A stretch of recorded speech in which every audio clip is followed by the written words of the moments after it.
Hello and thank you for joining us on Chicago Tonight Black Voices. I'm Brandis Friedman. Here's what we're looking at. A WTTW News exclusive. A letter from Chicago's Police Misconduct Agency notes troubling traffic stops on the west side months before Dexter Reed's fatal shooting. Meanwhile, the United Nations says Chicago needs to do more to remedy what it calls racialized police violence. Exploring the lasting impact Dr. King's assassination had on Chicago's west side. And the grand opening of a South Suburban brewpub that serves as a tribute to the founder's late son. And now to some of today's top stories. Advocates had their say at a city council meeting or a committee hearing about missing and murdered Black and brown women in Chicago. The reality of gender-based violence is deeply intertwined with the issue of missing women and girls. Many of the young women who have become missing are at high risk due to exposure from various forms of violence, including intimate partner violence, relationship abuse, and other forms of gender-based violence. We cannot effectively address this issue without recognizing and acting on those root causes. The council's Committee on Public Safety heard from advocates, journalists, and family members of missing or murdered Black women in the city. The hearing was intended to identify obstacles to resolving cases and explore new strategies to prevent more women and girls from going missing in the city. The Chicago Teachers Union is detailing its ideas to fully fund public schools, including its contract, which is still under negotiation.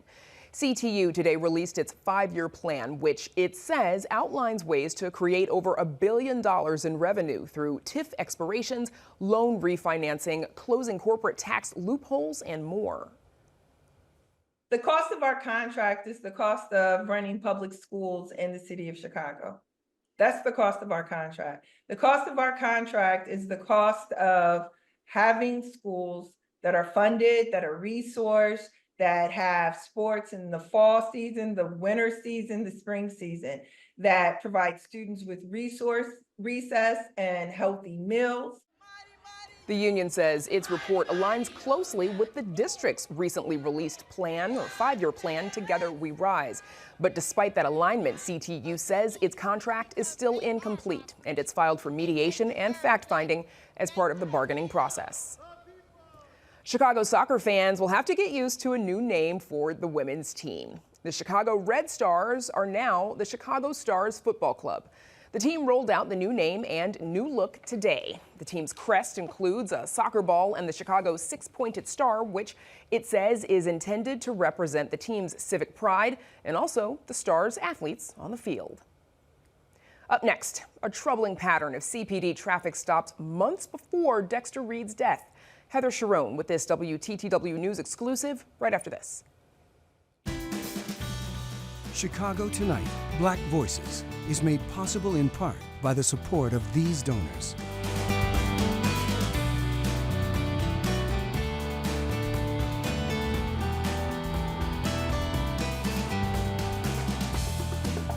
The agency responsible for investigating misconduct by Chicago police officers identified a troubling pattern of undocumented and aggressive traffic stops on the west side at least a year before officers killed Dexter Reed. That's according to a letter obtained exclusively by our own Heather Sharon, who joins us now with details. Heather, first remind us what happened to Dexter Reed on March 21st. 4 officers fired 96 shots in 41 seconds shortly after stopping Dexter Reed. In a traffic stop, officers told investigators was prompted on suspicion he wasn't wearing a seatbelt. Now, those 4 officers remain on administrative leave and have not returned to active duty, but have not been stripped of their police powers, as the Civilian Office of Police Accountability recommended, as they continue to investigate this shooting death.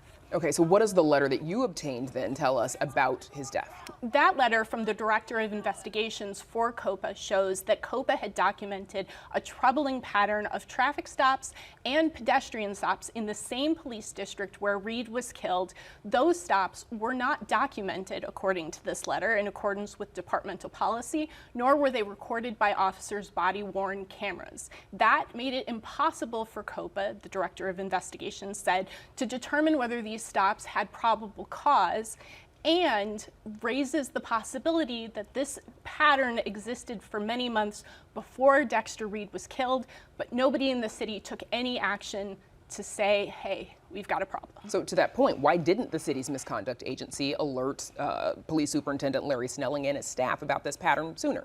COPA Chief Administrator Andrea Kirsten said they were working diligently behind the scenes to document this pattern and marshal enough evidence to present it to the police superintendent, but simply hadn't completed that work by the time Dexter Reed was killed, prompting them to send the letter 6 days later after his death, realizing that this had become an issue of critical importance to the city as Mayor Brandon Johnson called for calm. Okay, so how has CPD, changed the way they stop people on the West Side? Well, police spokespeople declined to answer my questions in detail about these stops or Dexter Reed's killing, which remains under investigation. However, they did say that after Reed's killing, officers were reminded about departmental policy and that they had to not only file the proper reports, but record those interactions on their body-worn cameras. Whether that has made any difference on the West Side in Garfield Park and Humboldt Park, we just don't know. All right, exclusive reporting from Heather Sharon. Thank you, Heather. Thanks, Brandis. And you can read Heather's full story on our website. It's all at WTTW.com/news.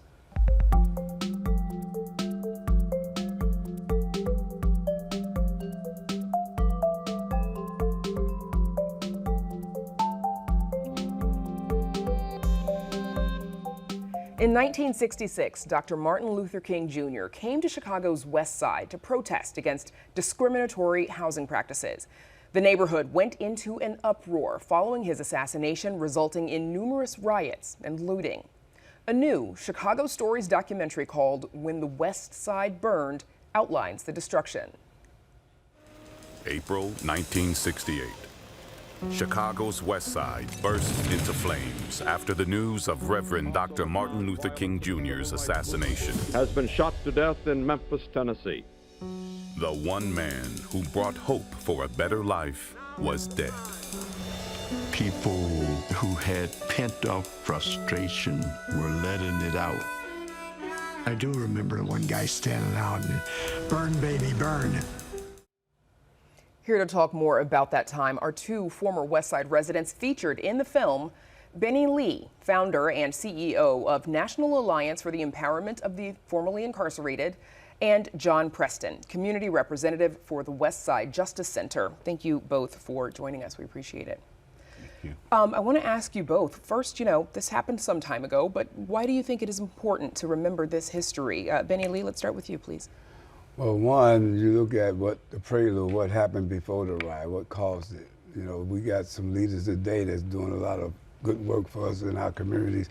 Will this happen again if something happened to them?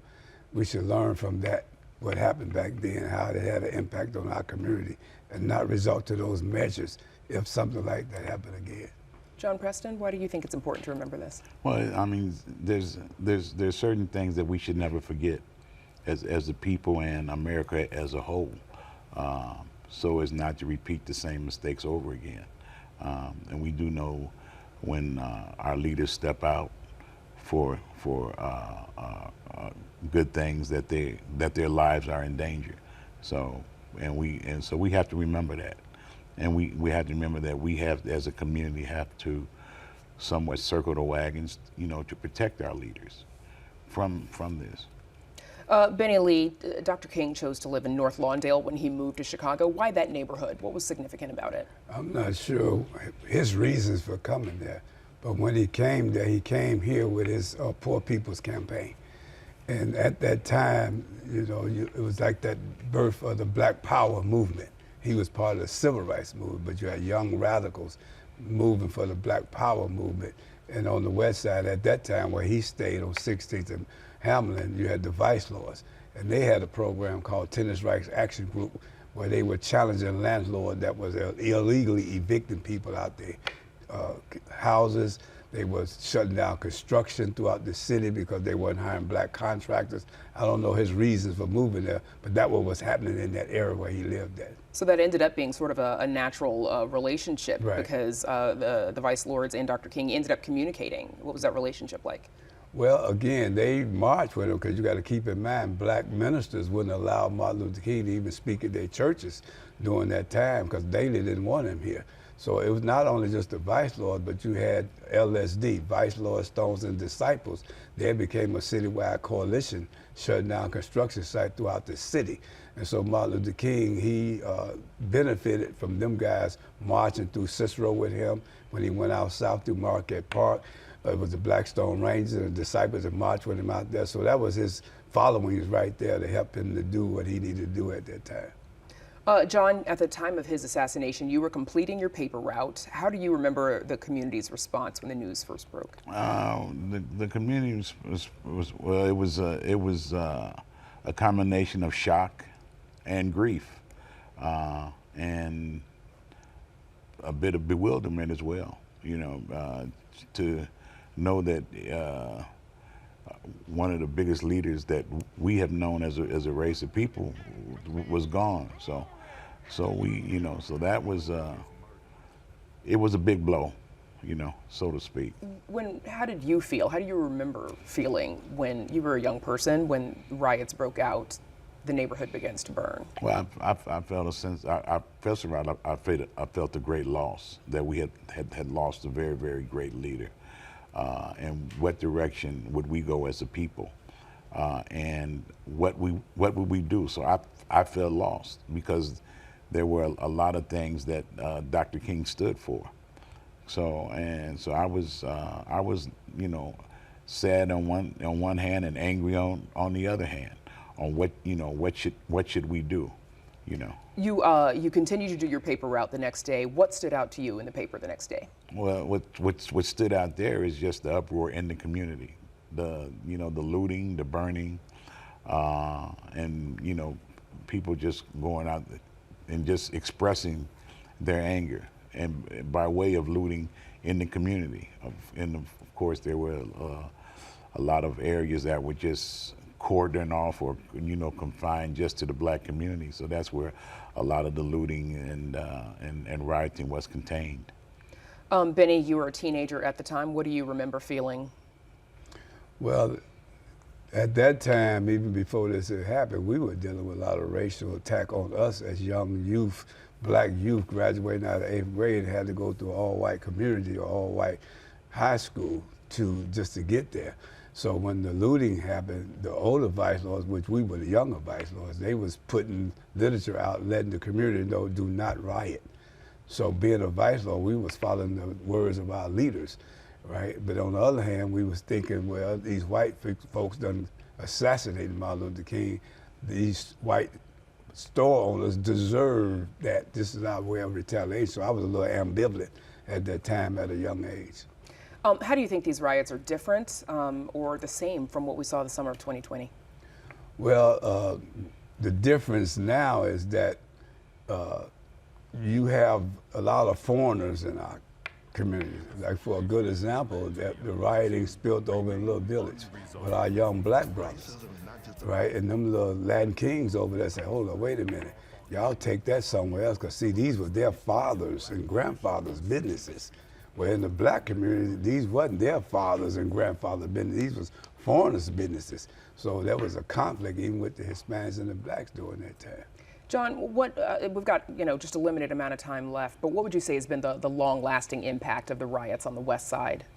Well, in a negative way or a positive way? Yes. I mean, so it's basically two sides to it. So in a negative way, we in a sense haven't fully recovered from those riots. And prior to that, and we had to understand, prior to Dr. King's assassination, there were other riots too in Chicago, 16th Street, parts of Roosevelt Road, but that impact there, to know that, all of those type of things still exist. And the positive thing is that we are still trying to rebuild. We're still running into a lot of obstacles in that rebuilding process. It sounds like the work remains. A lot of folks, of course, talk about some of those businesses having never fully recovered. We'll have to leave it there. Gentlemen, thank you so much for joining us. Benny Lee and John Preston, thank you. Thank you.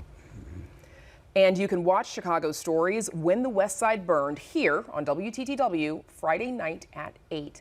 And be sure to check out our website for more on the new Chicago Stories season. We're back with more right after this.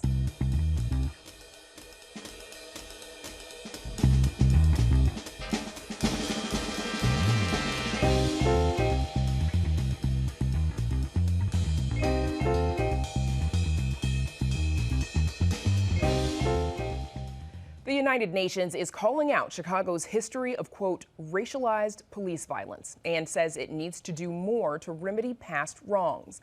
United Nations investigators say, quote, these heinous alleged human rights violations appear to significant extent to be rooted in systemic racism and have disproportionately affected people of African and Latin American descent.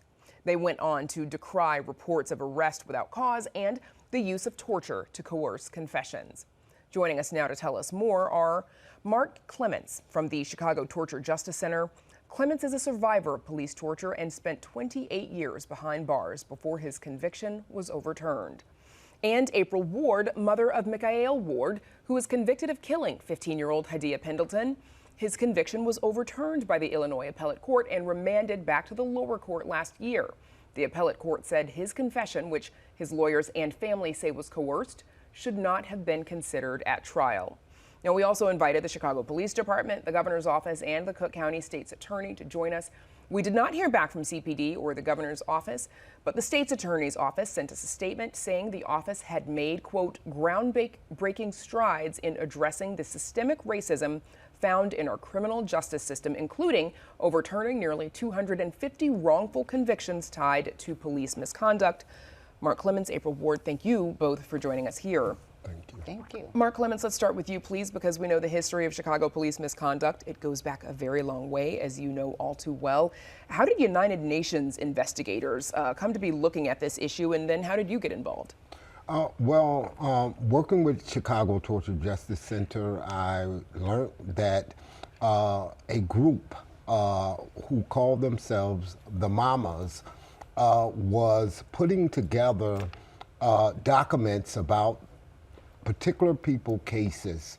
So I submitted several of those complaints, one being Durrell Fair, Michelle Coughton, as well as Dual Thomas. Just praying and hoping that the system would take a look at their wrongful convictions in police torture. And want me to tell you, yes, they did.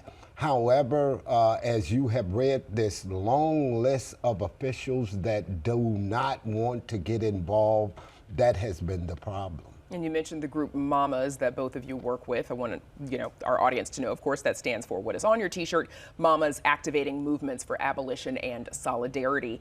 Mark, what is it that the United Nations says needs to happen?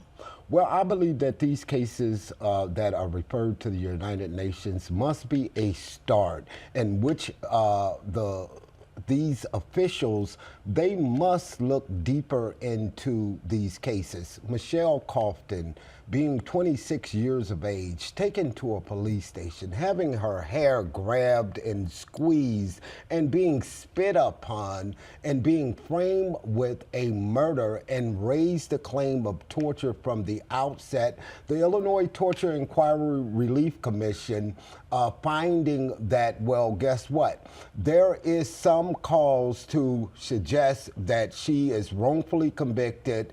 We're going to refer it over to Kim Fox's office to her conviction integrity unit, and till this day, no one from that office has contacted Michelle Coughton unless Michelle Coughton has contacted them.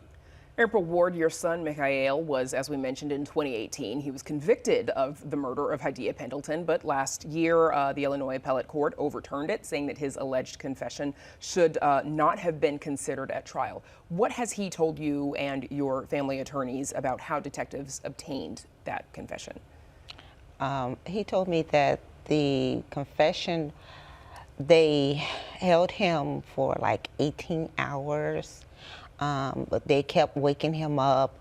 Even when he was on the stairs, They told him, you better give us a confession, and they was hitting him upside his head. Also, when he first got arrested, they used the AK-15, AR-15, and hit him upside his head. Right. Hit him upside his head. There are reports that he also repeatedly told officers that he didn't want to say anything. And exactly. Did he ask for an attorney? He said, I don't want to talk. I have nothing to say. And he, on the stairs, he did ask for an attorney. They just went past it and they just kept on talking to him. So we know that he remains in custody while this case works its way through the court process again. What do you hope this United Nations impact does? What do you hope that it does achieve for your son by shining a light on this issue? To get the ball rolling. To understand that if the United Nations has said that they think that it's a problem, then you need to look into it. You know, he's in the Illinois Supreme Court right now. He had his opinion heard. They did the argument for the opinion, and they still, I think it's 7 months. It's been 7 months since, and they still haven't made a decision. They still haven't decided. How long does it supposed to take? And that's the issue. Well, so Mark, you know, it's the United Nations. They don't have a lot of real enforcement power. And it sounds like, you know, you haven't heard much from any state or local officials in response to this. What are you hoping happens? What happens now? Because this report from the UN came out in June of this summer. Yes. The entire system is corrupt. It needs to be held accountable. It needs to look at the fact of Michelle Coughton, I believe 54 years old now today.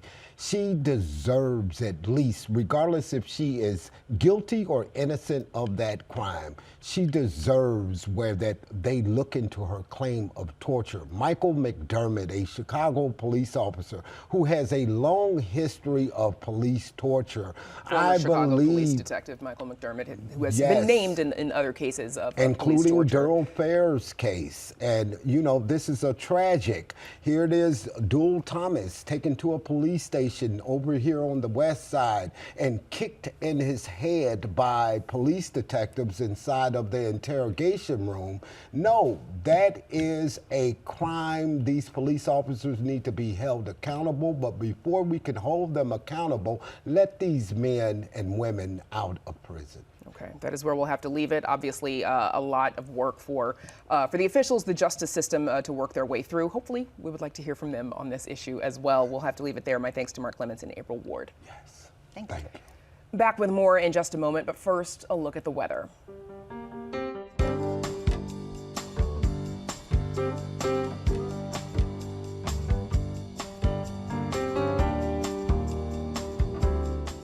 Something new is brewing in the south suburbs. Homewood Brewing Company had its grand opening last week after 3 years in the making. It's been a healing journey for founder Carmela Wallace, whose son, Jared Higgins, the rapper also known as Juice WRLD, died of a drug overdose in 2019. Juice WRLD was known for his candid and introspective lyrics about his struggle with addiction and depression. His mother says the brewpub is a way to give back to the community while paying tribute to her son's memory. I just wanted to find a way to give back to a community that was special to Jared and I. So the idea I just got the idea and it just grew into this beautiful project and turned into something really special. And actually in building this, it was a way for us to heal. You know, this project has been going on for so long, so the thought of serving and building something impactful in the community was just refreshing. He loved Homewood. When we were looking for a high school, we chose to move to Homewood because he wanted to go to Homewood Flossmoor High School. So he was very connected, and once he became famous, he still came back home to Homewood. We have a benefit beer in which 10% of net proceeds goes to my foundation, in which we pour out to help other people. We recently just gave a donation of $100,000 to various organizations for Mental Health Awareness Day to support programs that support mental health and substance dependency programs. Jared touched so many people through his music, and his message was for people not to suffer in silence and be alone. So I felt like I needed to continue his message and help those who were struggling and just find a way for them to get the help that they need. Homewood Brewing Company is located on Dixie Highway near 183rd Street. Wallace's organization, Live Free 999, supports programs addressing mental health and addiction, and you can find more information on our website. And that's our show for this Wednesday night. Early voting is underway for November's election, so be sure to check out our WTTW News Voter Guide before you head to the polls. That's at WTTW.com/voter guide. And join us tomorrow night at 5:30 and 10. Now, for all of us here at Chicago Tonight, I'm Brandis Friedman. Thank you for watching. Stay healthy and safe, and have a good night.